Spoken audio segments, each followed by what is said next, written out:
Assalamualaikum warahmatullahi wabarakatuh. Kami dari kelompok 12 mata kuliah Ekonomi Mikro Islam. Kami di sini akan membahas mengenai struktur pasar dalam Islam. Struktur pasar dalam Islam ada dua subbab, yakni pasar monopoli dan pasar oligopoli. Dalam pasar oligopoli terdapat dua model, yakni model Cournot dan model Bertrand.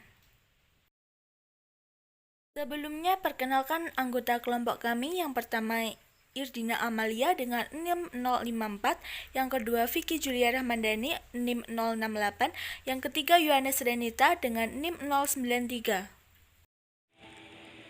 Monopoli secara bahasa dapat diartikan kondisi di mana pasar hanya ada satu penjual, dan iktikar adalah mengambil keuntungan di atas keuntungan normal dengan cara menjual lebih sedikit barang untuk harga yang lebih tinggi.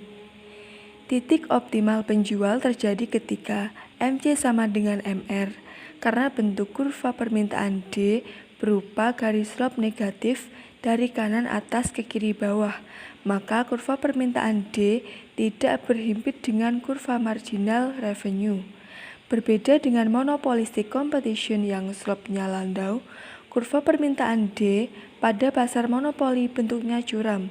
Secara matematis dapat dikatakan MR sama dengan Ohm AR.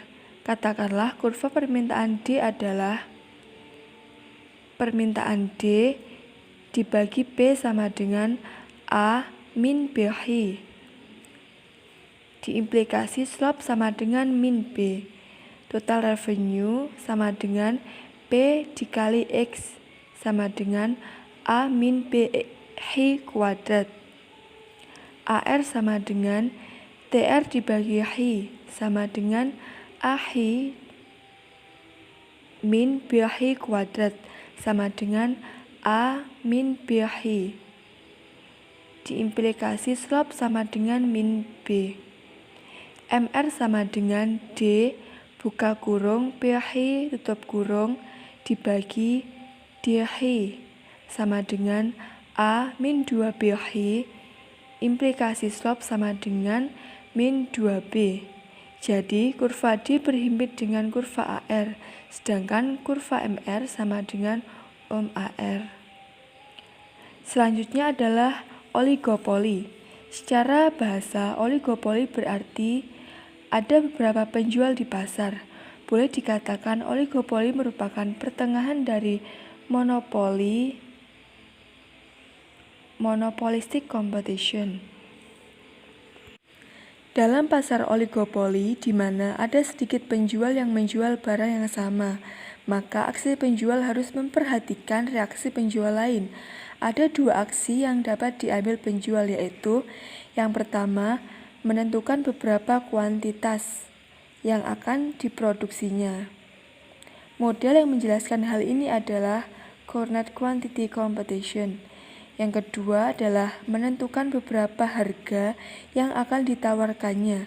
Model yang menjelaskan ini adalah Bertrand Price Competition. Yang ketiga, menentukan beberapa kuantitas yang akan diproduksinya. Model yang menjelaskan hal ini adalah Cournot Quantity Competition. Yang keempat, menentukan beberapa harga yang akan ditawarkannya. Model yang menjelaskan ini adalah Bertrand Price Competition. Yang selanjutnya yaitu model Cournot.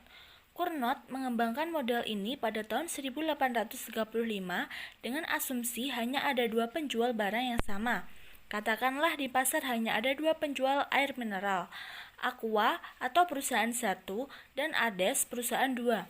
Kedua perusahaan memproduksi produk yang identik, sehingga mereka terdorong untuk menawarkan harga yang sama.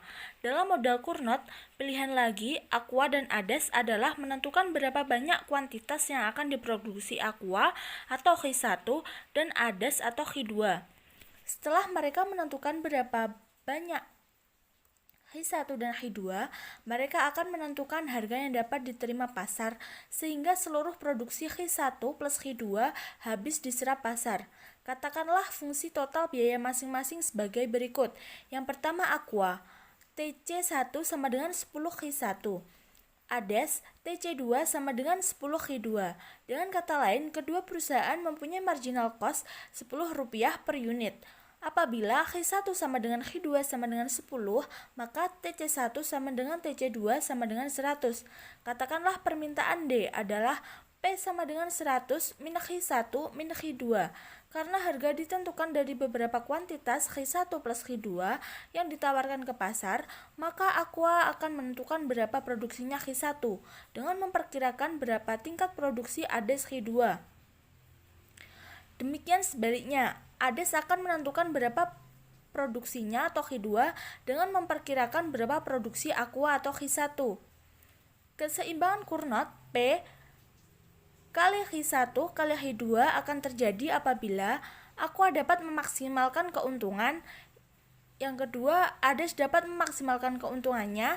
Yang ketiga, seluruh produksi Q1 plus Q2 habis terserap pasar pada tingkat harga P. Aqua akan memperkirakan keuntungannya dengan menduga tingkat produksi ADES sebesar Q2D, di mana Q2D adalah Q2 dugaan.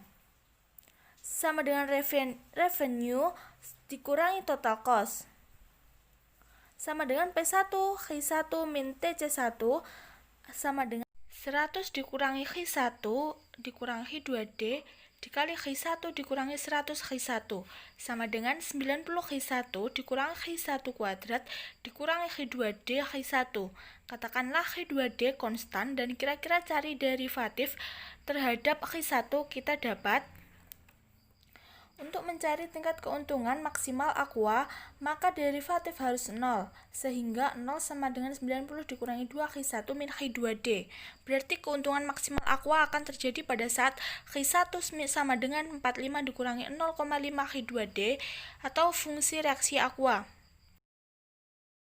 Ini saya akan menjelaskan tentang model Bertrand. Dalam model ini, penjual menentukan harga untuk memperoleh keuntungan maksimal dengan memperhitungkan harga yang ia duga akan ditetapkan oleh pesaingnya.